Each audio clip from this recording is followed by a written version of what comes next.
Números capítulo 12, a partir do primeiro versículo, diz assim a palavra de Deus: Falaram Miriam e Arão contra Moisés, por causa da mulher cuxita que tomara, pois tinha tomado a mulher cuxita.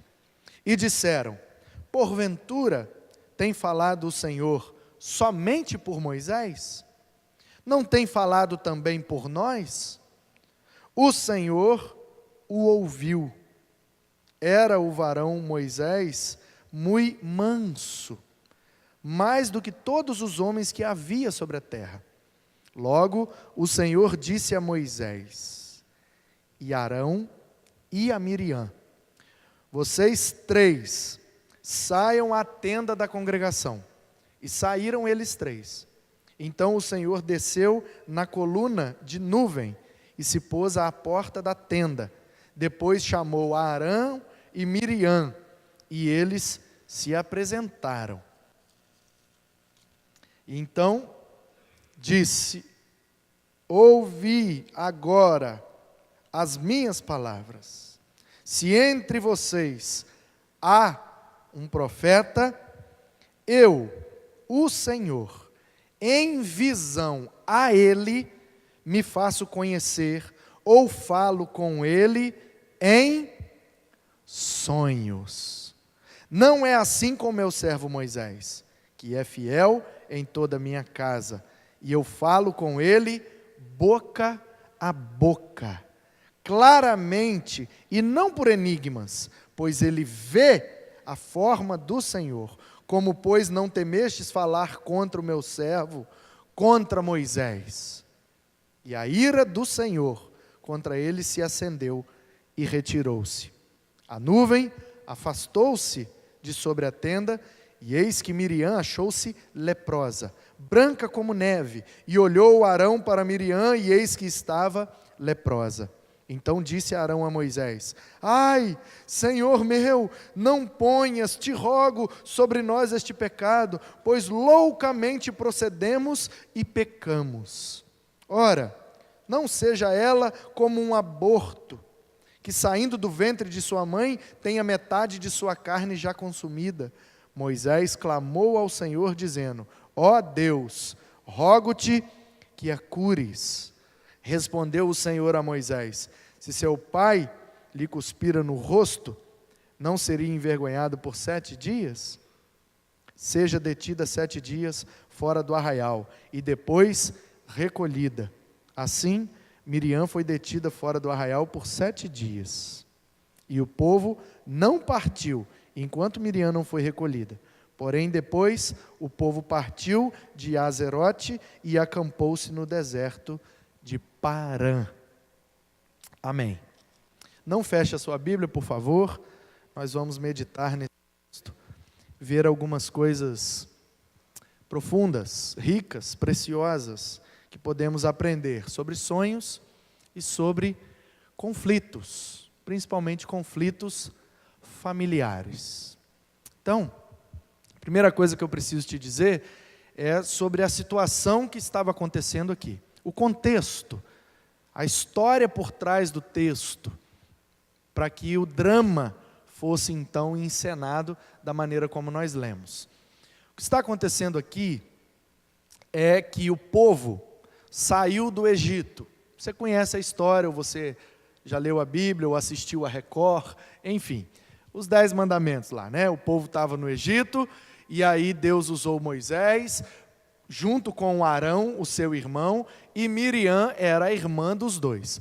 E eles saíram do Egito, atravessaram pelo mar de juncos, ou o mar vermelho, a pés enxutos, e o Senhor fechou o mar, e matou ali o faraó, com os carros, cavaleiros e tudo debaixo d'água, e eles foram então, e a Miriam dançou, né, lá do outro lado, e foi aquela festa, amém, aleluia e tal, vencemos nada, ainda tem todo um deserto para andar, até chegar em Canaã, a terra que o Senhor nos prometeu.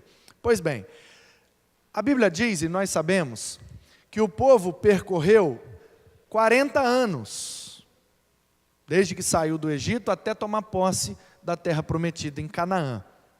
Ok?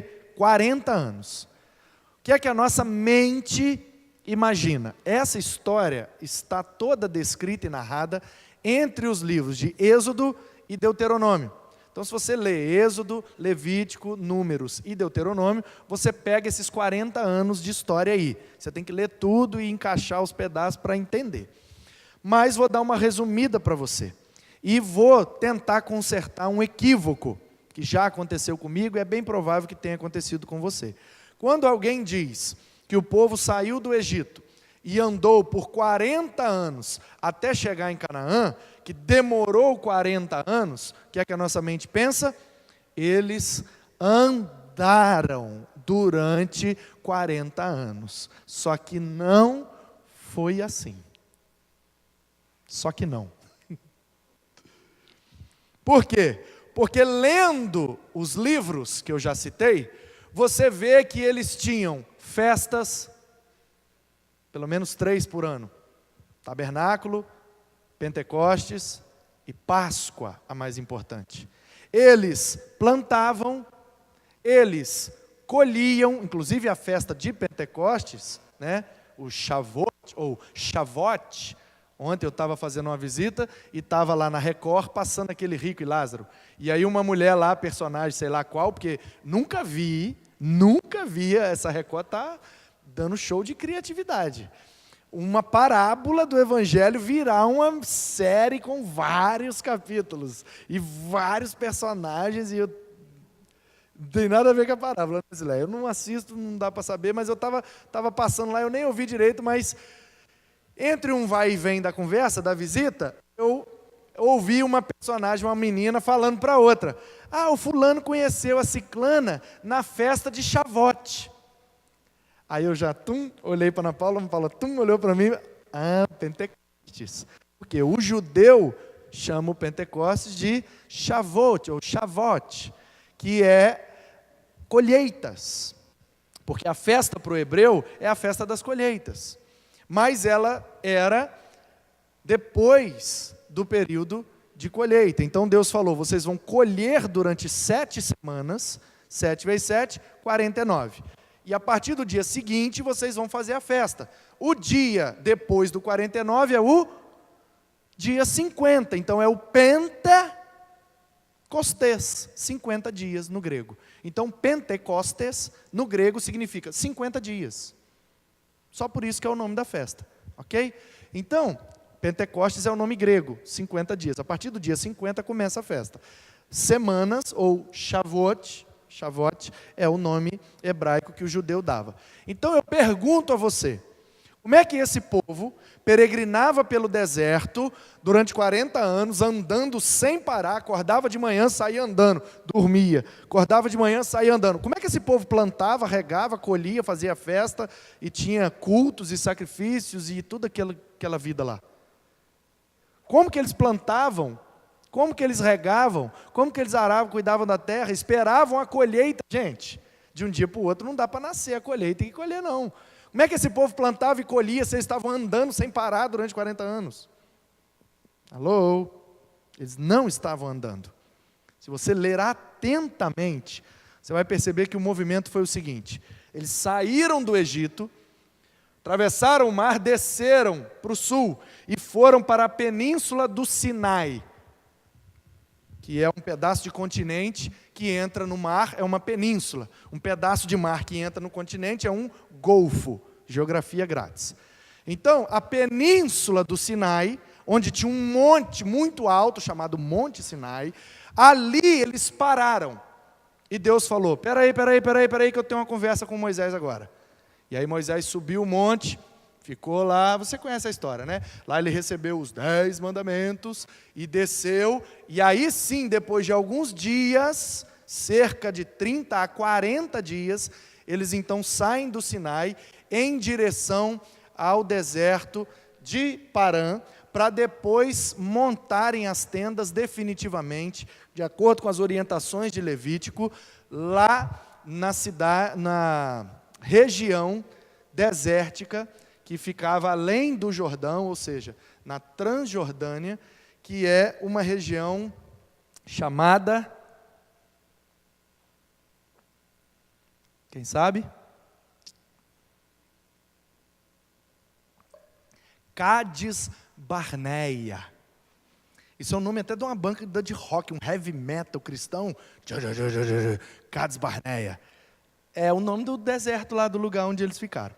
Então, a dinâmica é mais ou menos assim. Sai do Egito, passam alguns dias, provavelmente 1 mês e meio, na península do Sinai, recebem ali a lei e vão em direção a Parã para depois definitivamente ficar em Cádiz Barneia por 39 anos e alguns meses. Parados no mesmo lugar, plantando, colhendo, fazendo as festas, tudo que Deus orientou. Aí Moisés morreu. Quando Moisés morreu, um tempinho depois, completou 40 anos, porque 39 anos e meio, mais ou menos, com mais ou menos 1 mês e meio, mais uns dias, aí Deus chamou Josué e falou, agora vamos tomar posse da terra. E aí preparou durante mais alguns dias, e instruiu durante mais algum tempo, e quando estava no tempo certo, fechando o ciclo aí de 40 anos, isso tem todo um simbolismo, um significado, eles então atravessam a pés enxutos o rio Jordão para tomar posse de Jericó. E aí tem várias curiosidades, eu não tenho tempo, mas uma delas que eu quero chamar a sua atenção é que, saindo do Egito, eles atravessaram um mar a pés enxutos, para fugir do inimigo. E lá, em Jericó, eles atravessaram um rio a pés enxutos para enfrentar o inimigo. Então, muito interessante a liderança de Moisés e de Josué. Geralmente a gente gosta de hierarquizar as coisas, né? Esse é mais importante, depois vem esse, depois vem esse, depois vem esse. Aí a gente tem a tendência assim, não, o Moisés era o cara, o Josué e o outro, mas o Moisés fugiu, atravessou para fugir. O Josué atravessou para enfrentar. Qual que tem mais moral? Você nunca tinha pensado nisso, né? Então pega essa aí. Então, presta atenção. Essa situação aqui, que você leu comigo e já percebeu mais ou menos o que aconteceu, 2 irmãos falando mal de um irmão. 2 irmãos mais velhos, falando mal do mais novo. Com ciúme, com inveja, com birra. Você leu comigo, você viu. O que está acontecendo? Eles estavam preparando para sair. Eles pararam ali no Sinai, Deus chamou Moisés, deu a lei na mão dele, falou face a face com ele. Ele desceu com o rosto brilhando, tão brilhando da glória de Deus que o povo não conseguia nem olhar, teve que botar um véu na frente do rosto dele, porque deixava os outros cegos, era mais forte que esses canhão de LED aqui. E aí, ele falou, Deus mandou fazer isso, fazer isso, fazer isso, fazer isso, fazer isso, é para lá que nós vamos. E o povo, não, mas esse não é o caminho certo. Não, mas não é possível. Mas Canaã está para o lado de cá, Moisés está mandando a gente dar a volta para o lado de lá, e depois vai ter que atravessar o Jordão de volta, e depois vai ter que não sei o que lá, e esse caminho vai ser mais longo. Por quê? Porque Deus, que é onisciente, sabe tudo, presciente, sabe antes, sabia que se eles fossem pelo caminho mais curto, morreriam na mão dos filisteus. Um povo extremamente cruel, que moravam na faixa de Gaza, mais ou menos ali, que é a Filistia, e é obrigatório para chegar em Jericó, saindo do Egito, passar por ali. Então Deus faz eles dar a volta, e bota eles num lugar protegido, para protegê-los durante todos aqueles anos, prepará-los, inclusive para aquela primeira geração morrer, porque eles eram idólatras e incrédulos. Só sobrou Josué e Calebe, e mais 2,5 milhões de pessoas que nasceram já no deserto, e aí sim, depois de 40 anos preparados, eles tomam posse da terra, porque Deus tem um propósito, e Ele fala com o líder, e Ele se revela, como diz o texto aí, ao profeta. E muitas vezes o povo não entende. O pastor está pregando isso só por causa do negócio do pequeno grupo, por causa do negócio da rampa, por causa do negócio do... Não, estou pregando só porque tem uma palavra sonhos aí no texto. Você leu o texto comigo? É sério. É sério. Eu só estou pregando por causa dessa palavra sonhos aí. Eu nem queria pregar nesse texto agora, é o que está escrito, eu tenho que pregar. Pega o seu celular, bota na pesquisa, digita sonhos. Os de Gênesis eu já falei, que são os de Jacó. O que vem depois? Números. Eu peguei lá e estou pregando. Então, o que está acontecendo aqui? Os liderados, é o que o texto está dizendo, irmãos. Os liderados não estavam entendendo a direção que Deus estava dando. E começaram a murmurar do seu líder. E olha que o líder era irmão. Como é que isso não serve para nós, a igreja do Senhor? Nós não somos irmãos? E quando nós temos um líder, ele também não é nosso irmão? Ele é o nosso líder, mas continua sendo irmão. E quando a gente não entende a direção que Deus está dando ao nosso líder, e murmura, e critica, e reclama, o que acontece? O líder se dá mal? Pelo texto que eu li, não. É a Bíblia, irmãos. Está escrito aí. É Bíblia, é palavra de Deus. Temos que extrair uma lição desse negócio. Ah, mas eu não consigo entender. Será que o Moisés não pode explicar para a gente? Ainda que ele explicasse, não entenderiam. Por quê? Porque é ele que tem a intimidade com o Senhor. Então, a Miriam é a irmã mais velha. Olha para você ver. A mais velha, em vez de dar o exemplo, está fazendo a intriga. Quantas e quantas vezes nossos sonhos, nossos projetos, nossos desejos, nossas intenções não são podadas, tesouradas por causa da intriga de irmãos mais velhos. Você já ouviu falar da história de Davi com o irmão mais velho dele? O irmão mais velho do Davi se chamava Eliabe. Depois você abre lá o livro de Samuel e lê. Eliabe era o irmão mais velho de Davi. O pai do Davi, o seu Jessé, falou assim: menino, pega esse lanche aqui, esses pães e tal, e leva para o seu irmão que está lá no exército do Saul. E do outro lado tinha aqueles filisteus, né? E o maiorzão, mais fortão de todos era o Golias. E o exército de Israel, tremendo de medo dos filisteus, porque eles eram sinistros mesmo, era tudo grande, tudo forte e tudo, maluco da cabeça, matava rindo, brincando. E aí o Davi chegou lá. O Davi era o caçula, o menorzinho da casa de Jessé. Um adolescente que cuidava das ovelhas, porque cuidar de ovelha é o pior serviço que tem, então sobrava sempre para o mais novo. E aí, entre uma ovelha e outra, o pai dele chamou: vem cá, faz um favor para mim. Já não bastava cuidar das ovelhas, que era o pior que tinha para fazer, seria o equivalente hoje a limpar o esgoto, limpar a fossa da cozinha, limpar a caixa de gordura.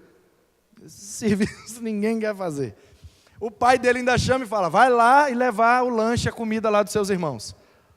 Seu irmão que está lá no exército. Aí ele chega, o Eliabe está lá. O Eliabe é grande, o Eliabe é forte, o Eliabe é soldado, o Eliabe é o mais velho, ele está lá. Não está nada assim, ele está assim, ó. E do lado de lá um monte de filisteu de 2, 3 metros de altura, aqueles Golias gigantes, falando: tem homem aí não, não tem homem aí não. E os soldados de Saul, tudo, os soldados grandes, fortes, preparados, com espada, com lança, com escudo, tremendo de medo. Aí vem o Davi, rodando a funda dele, com as pedrinhas, chega lá com um lanchinho: ô Eliabe, o pai mandou trazer para você essa comida aí. Psh, abaixa, fica quieto, cala a boca. O que foi, velho? Você não está vendo os filisteus lá e não sei o que, não sei o que lá. O Davi, desse tamanhozinho, vira e fala: não acredito que vocês estão com medo. Como assim, rapaz? Você está maluco? Claro que a gente está com medo, olha o tamanho daqueles homens lá. Mas vocês não são o exército do Deus de Israel? Vocês não são o exército de Israel? Deus não está do nosso lado? O Senhor dos exércitos não está com a gente? Por que vocês estão com medo dele? Sabe o que o Eliabe fez? Deu um cascudo na cabeça do Davi e falou: vai para casa que você não sabe de nada, vai cuidar de ovelha, que é isso que você sabe fazer. Você está maluco, menino, você não sabe de nada. Deu um cascudão na cabeça dele, humilhou o menino e mandou embora de volta. Aí o tempo passou. Eu gosto do tempo porque ele passa. O tempo passou. O Davi cresceu? Não. Mas ele voltou lá. Um belo dia o Saul enlouqueceu. Não foi? O Espírito do Senhor se retirou dele, ele ficou doido da cabeça, e aí, alguém tem que acalmar esse homem. Uma pessoa escutou e falou, tem um menino lá para os lados de Belém, que toca uma harpa que é uma maravilha, e quando ele toca, as pessoas assim, muito doidas, costuma acalmar, é o Rivotril.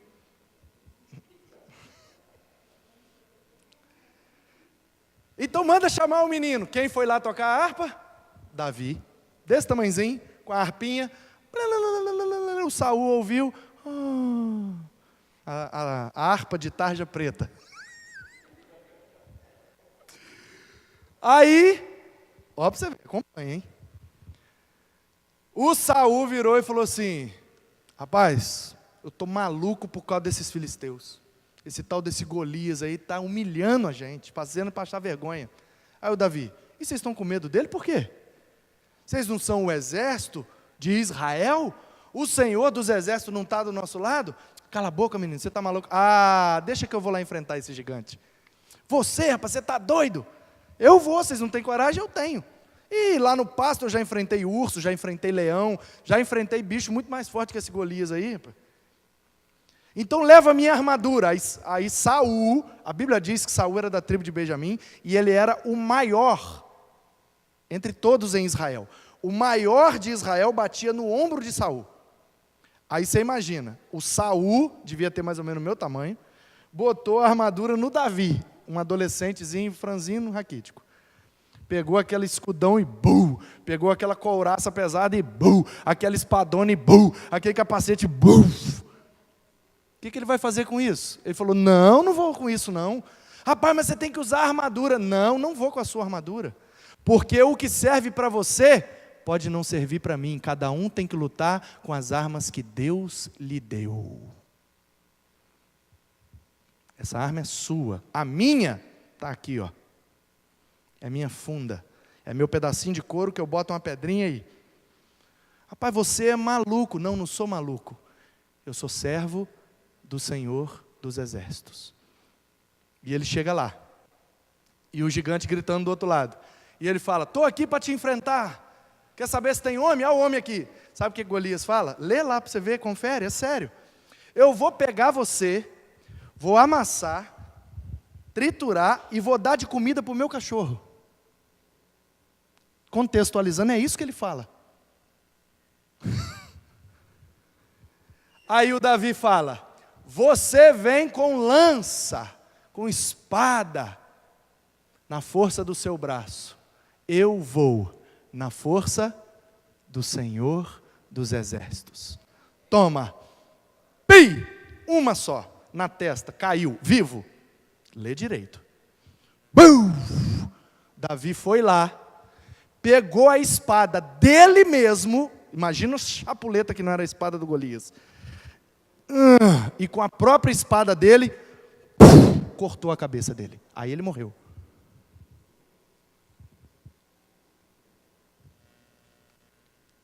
Porque quem se coloca como inimigo do Deus de Israel, morre pelas próprias armas que forjou. Não brinca com Deus, gente. Não brinca com Deus. E eu fico imaginando a vergonha que o Eliabe passou nessa hora. Porque o caçulinha, o menorzinho, aquele que há uns dias atrás ele chutou, falando, vai embora moleque, você sabe cuidar de ovelha, você não entende nada de guerra, vai seu maluco, seu doido, esse moleque está conversando fiado. Mas a fé de Davi, no Deus de Israel, deu a ele a vitória. E o povo cantou, gritou e celebrou. Saul matou milhares, Davi seus 10 milhares. E o Saul ficou com tanta inveja que quis matar o Davi. E o Davi fugiu. Um dia Saul estava deitado lá numa caverna, ele veio devagarzinho, pegou um pedaço da roupa do Saul, cortou e mostrou assim, ó, se eu quisesse eu tinha te matado, hein? E foi embora. E não matou, até o dia em que o próprio Saul morreu. E a coroa de Israel veio parar na cabeça do Davi. E o profeta Samuel, quando chegou na casa de Jessé, olhou o Eliabe grandão, olha, é grande, ele é o irmão mais velho, ele é o mais importante, ele vai ser o rei de Israel. Quando Samuel foi em direção a Eliabe para ungir, o Senhor falou com Samuel: não, não, não, não, você vê do lado de fora, eu vejo do lado de dentro. Não é ele o rei é o menor, é o pequeno, é o manso e humilde, que está lá no pasto. O que você aprende com isso? O que eu aprendo é que às vezes vale a pena ser o mais novo. Às vezes vale a pena sonhar. Às vezes vale a pena enfrentar desafios gigantes, porque quando ele cai, o Senhor é celebrado. Deus, o Deus que nos dá a vitória, é o Senhor dos exércitos. Não entre na onda de Miriam e de Arão, falar mal do seu irmão, criticar o seu irmão, duvidar do seu líder, não crer na direção que Deus está dando para um outro homem que não seja você, ou para uma outra mulher, não importa. Aqui não é um texto normativo, é um texto narrativo, e nessa narrativa eu extraio lições para a minha vida cristã. Eu não sou judeu, eu não estou lá no deserto, eu não sou descendente, muito menos seguidor de Moisés, eu sou seguidor de Cristo, eu sou cristão, e Cristo, diz Mateus no capítulo 11, verso 21, para irmos a Ele, todos que estamos cansados e sobrecarregados, que Ele nos aliviaria, para tomar o jugo dEle, porque Ele é manso e humilde de coração. E o verso de número 3, diz que era o varão Moisés muito manso. A mansidão de Cristo estava aqui sendo revelada em Moisés. E os irmãos mais velhos, mesmo sendo mais velhos, deram um mau exemplo. Você se lembra do irmão mais velho do filho pródigo? O filho pródigo, o mais novo, sincero, coração aberto, doidão da cabeça, me dá a minha herança, eu vou embora. O pai, toma, vai quebrar a cara mesmo, vai voltar, vou estar aqui de braço aberto, vai. E ele vai, torra tudo, gasta tudo, ele é o mais novo. E a gente acha que ele é o vacilão da história. Só que ele faz a cagada, se arrepende, volta para casa. Pai, pequei contra o céu, pequei contra ti. Tranquilo, meu filho, vem cá, você jamais deixou de ser meu filho. Mata um boi aí, prepara uma roupa, um sapato, um anel aí, vamos dar uma festa. Meu filho estava perdido, voltou para casa. A Bíblia diz que o mais velho, endureceu o seu coração e disse: esse teu filho aí torrou toda a herança, agora volta, você vai dar festa para ele? E eu que estou aqui todo dia com você? E o pai virou para ele e falou: então, exatamente porque você está todo dia aqui, por que você nunca fez uma festa? É tudo seu também, cara. Agora o seu irmão estava perdido, voltou para casa, você reage com essa dureza de coração? Esse teu filho, não é nem meu irmão mais. E Jesus estava falando essa parábola para fariseus e escribas, religiosos judeus, que estavam questionando o fato de Jesus comer e beber com publicanos e pecadores. O irmão mais velho da história são os religiosos, o irmão mais novo são os gentios. Eu prefiro ser um gentio arrependido e abraçado pelo Pai, do que um religioso de coração duro, que não consegue desfrutar das bênçãos do seu Pai. Você prefere o quê?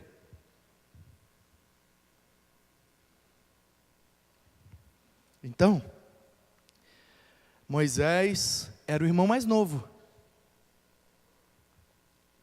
mas Deus o escolheu para liderar sobre os mais velhos. Tem outro líder novo na Bíblia que me ensina muito também. Menino novo, jovem, crente, boa ovelha, bom discípulo, e por isso foi bom pastor. Que é difícil um bom líder não ter sido um bom liderado. É difícil um bom pastor não ter sido uma boa ovelha. Geralmente dá a lógica. Muito raro uma má ovelha dar um bom pastor. Um mau liderado dá um bom líder.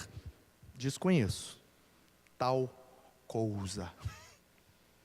E aí,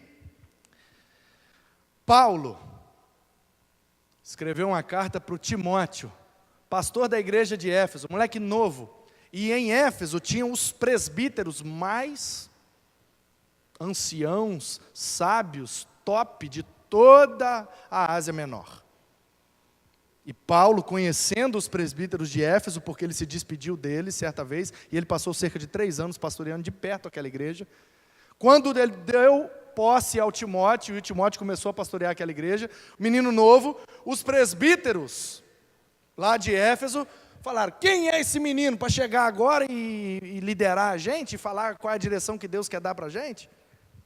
E Paulo escreve a Timóteo, no capítulo 4 da primeira carta, dizendo: ninguém despreze a tua mocidade. A gente interpreta esse versículo muito errado, e acha que Deus está falando para a gente assim, ó: ninguém despreze a tua mocidade, ou seja, aproveita enquanto você é jovem, não desperdice a sua juventude, sirva a Deus enquanto você é jovem. Já ouvi muita pregação desse jeito, tudo errado, tudo mentira. O que está escrito ali é: Timóteo, meu filho, não deixe que eles, os presbíteros, desprezem você pelo fato de você ser jovem. Seja um exemplo, seja um modelo, puxa essa fila na frente, faz o que tem que fazer, trabalha, conheça a doutrina, pregue, exorte, faça o que tem que fazer, e Deus é com você, e não esquenta a cabeça, Ele vai te honrar. E aconteceu exatamente assim. Então, irmãos, às vezes, o fato de sermos mais novos, às vezes o fato de sermos inexperientes, às vezes o fato de não termos feito nada com Deus, para Deus, ou na igreja, ou pela igreja, seja lá o que for.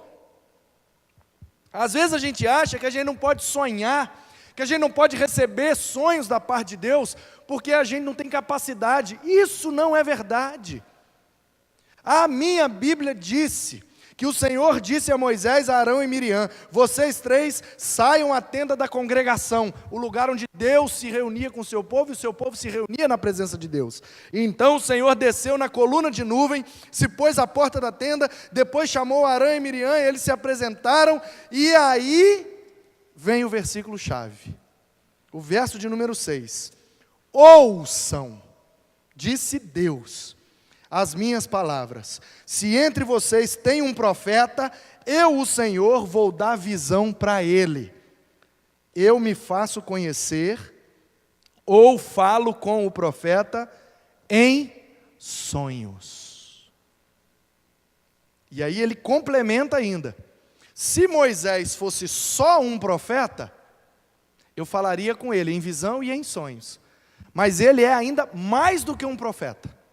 Para mim, ele é o meu servo agora. Ele é o líder de vocês. Então, pela circunstância, pela emergência, pela situação, eu não falo com ele somente sonhos e visões. Eu falo com ele boca a boca, face a face. E ele me escuta perfeitamente. Então, quando ele falar um negócio para vocês, não questionem.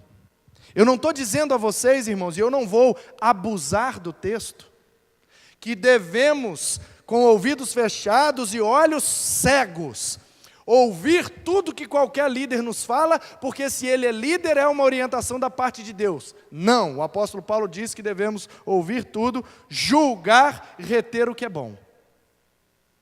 O que eu estou dizendo é que, às vezes, Deus escolhe algumas pessoas para revelar a sua vontade, em visões, em sonhos, ou até mesmo face a face. O que eu vou fazer? Por que Deus não escolheu Arão? Não sei. Por que não foi a Miriam? Não sei. Foi o Moisés. O que eu vou fazer? É Deus que manda, gente. Ele escolheu o ponto, Ele é soberano. Ele quis assim, Ele quis o Moisés. Ah, mas o Arão é o mais velho. Ele quis o Moisés. Ah, mas o Ismael era o mais velho. Ele quis o Jacó. Ah, mas o Eliabe era o mais velho. Ele quis o Davi. Me parece que Deus gosta dos pequenos. Exatamente para mostrar que a glória não deve-se à grandeza, mas ao poder que vem dEle. Interessa que é mais velho, que tem pedigree, que é da família tal, que é filho do fulano de tal, do blá, blá, blá. Deus não se importa com essas coisas. Deus tira do monturo, diz a palavra, do monte de lixo e exalta que o seu nome seja glorificado. Não importa o nosso passado, não importa a nossa inexperiência, não importa quem somos. Moisés fugiu para o deserto como assassino. Matou o egípcio lá e fugiu para o deserto. Como é que Deus vai usar um assassino? Deus é Deus. Como é que Deus vai dar sonhos para um assassino? Deus é Deus. E o assassinato foi motivado por justiça.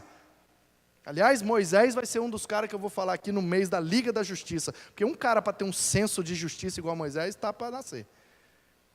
Ele viu o egípcio batendo no hebreu e falou, isso está injusto. Não, tudo bem que o cara é escravo, mas você não precisa bater nele desse jeito não. Ô meu amigo, não bate nele não. Ah, ele é hebreu, tem que morrer mesmo. Não, peraí. Eu também sou hebreu. Eu também nasci lá. Eu fui criado aqui no palácio, mas eu fui de criação. Eu não sou daqui não. Não, meu amigo, não fala assim não. Falo mesmo, então toma, tchuf.